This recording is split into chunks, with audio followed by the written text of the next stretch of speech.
Hello everyone, I'm bringing you a video today which is a little bit different obviously in terms of the time period we're talking about here. It's a quasi unboxing video as this item or these items we're going to look at arrived relatively recently. However, when I opened them up I realised it wasn't really going to work as an unboxing video. They were just wrapped in plastic, and it gave me opportunity to have a quick look at this and get my head around perhaps what I might end up doing with this. As you'll see, it's a bit of a project. It's not something that I've purchased which I can wear immediately. A British instruments jacket from the Napoleonic era, a pair of trousers as well.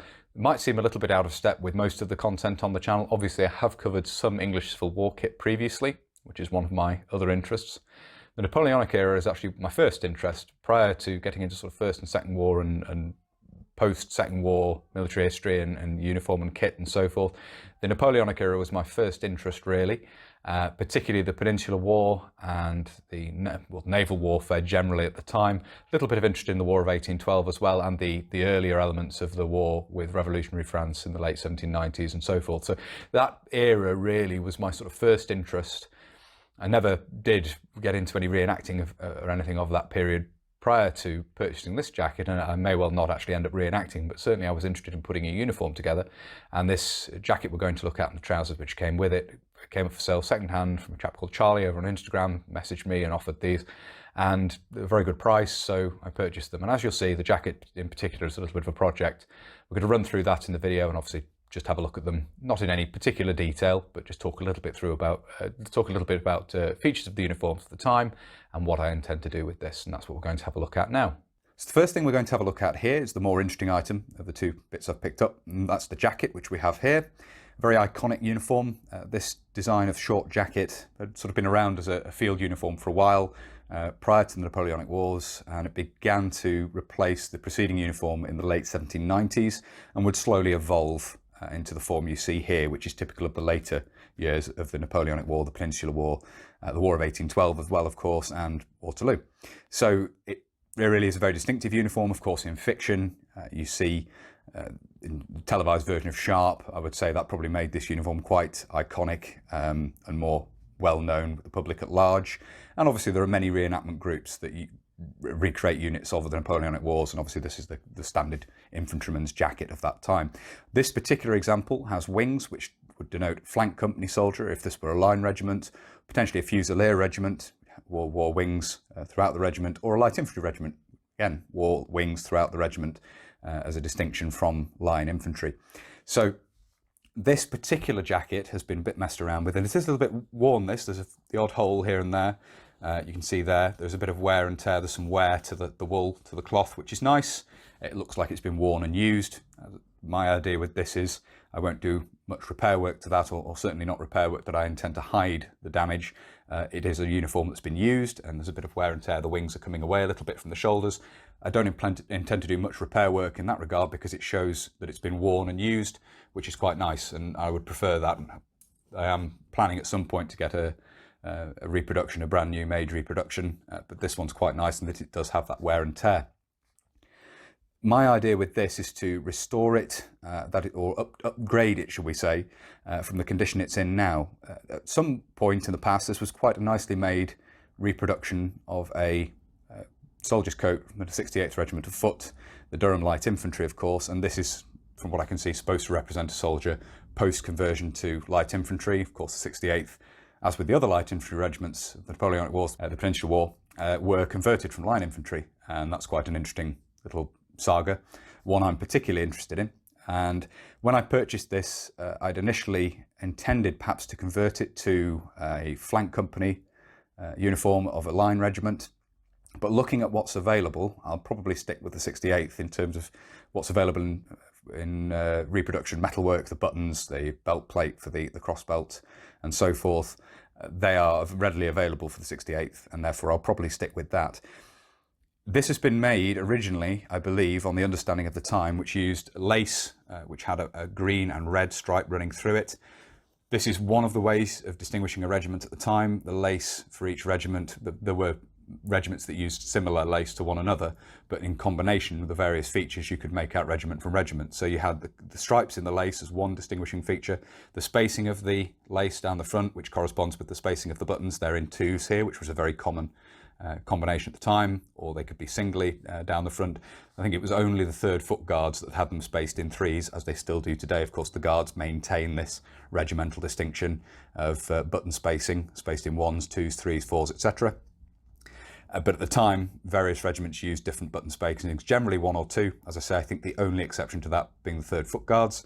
You also have the facing colour as well as the colour of the stripe and the lace. The facings would be a specific colour, so the shoulder straps, generally speaking, the collar and the cuffs would all be in the regimental facing colour. Sometimes in some units, the wings would be in the facing colour as well. Generally in, I think it was the 1st Foot, the Royal Scots had blue wings, and one of the Fusilier regiments I think had blue as well, possibly others, but generally the wings would be red rather than facing colour. So those are the different ways you could differentiate regiment from regiment fairly easily. The buttons would also be regimental as well. They're a little bit more difficult to see at a distance, of course. They're a little bit more fine detail there. But I would nevertheless like to get regimental buttons, and those for the 68th are readily available. Now this has been made at a time when there was a change believed to have happened during the Napoleonic Wars, which has been shown not to have taken place, which is a change from what had originally been black and yellow striped lace to green and red striped lace. So this lace is actually incorrect for the 68th, it's believed. The change didn't occur during the Napoleonic Wars, it would seem. It stayed with black and yellow. And I want to say a big thank you to James, to Graves Historical Uniforms, who confirmed that and clarified that point for me, which was very useful. I was a little bit behind on the research in that regard. I have a fairly good knowledge of the Napoleonic era and Napoleonic uniforms from my existing interest, but that's a relatively recent development as far as I'm aware, that error was recognised, should we say. So I do need to swap the lace if I'm going to change this back to 68th. One thing with this, which is very odd, is that it has buff facing. So the collar, the shoulder straps and the cuffs here are all buff rather than green. They should be green for the 68th, of course. And they're actually buff, made of this horrible plasticky felt rather than wool cloth, as you can see there. Now this has been mucked about with at some point. Originally, I believe this would have had green facings and would have been, by the understanding at the time, a pretty good reproduction of a uniform of the 68th.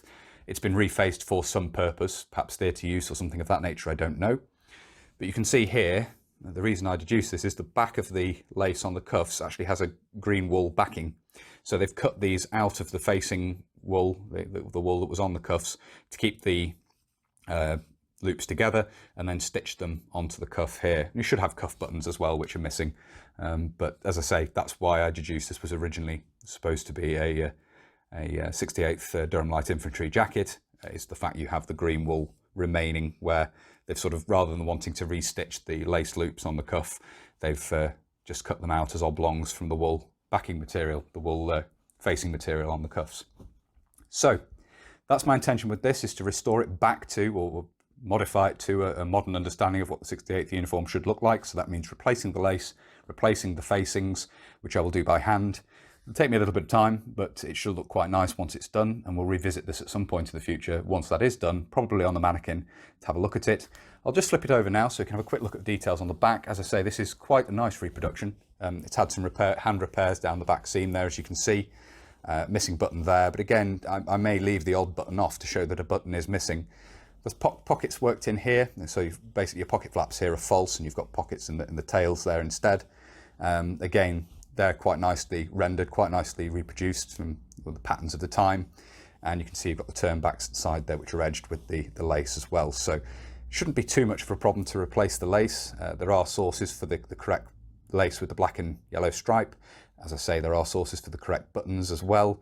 So, and for the belt plate as well. So hopefully from that point of view, it will be relatively easy to improve this and make it correct for the period. An accurate reproduction for the period, and also it makes the shako a little bit easier as well, the headgear, because it doesn't require a specific regimental shako plate. Of course, they had the light infantry bugle on the shako once converted to light infantry, which makes things a little bit easier. And I don't believe it is a bugle, of course. I think a hunting horn, a bit of a slip of the tongue there. But anyway, that will be a little bit easier to reproduce accurately as well. So that's the back of the jacket there. The next thing to look at is a pair of trousers which came with this, which aren't particularly exciting. I'm not particularly happy with. I'll probably do some work on these to make them passable and then potentially replace them in the future. We'll have a look at those now. So these are the grey full front trousers which came with the jacket. Not particularly happy with these. I will be replacing these at some point in the future, no doubt, but I'll try and make them vaguely passable in the meantime. Replacing the buttons will be a good start because that's this sort of 4-hole pressed aluminium buttons which are not correct. So I will be replacing those, and as I say, I'll make them a little bit more passable for use in the short term and then probably replace them going forward. But you can see there how these show how the forefront trousers operate. You have a waistband which buttons up there, and then the forefront there which forms the fly, as you can see.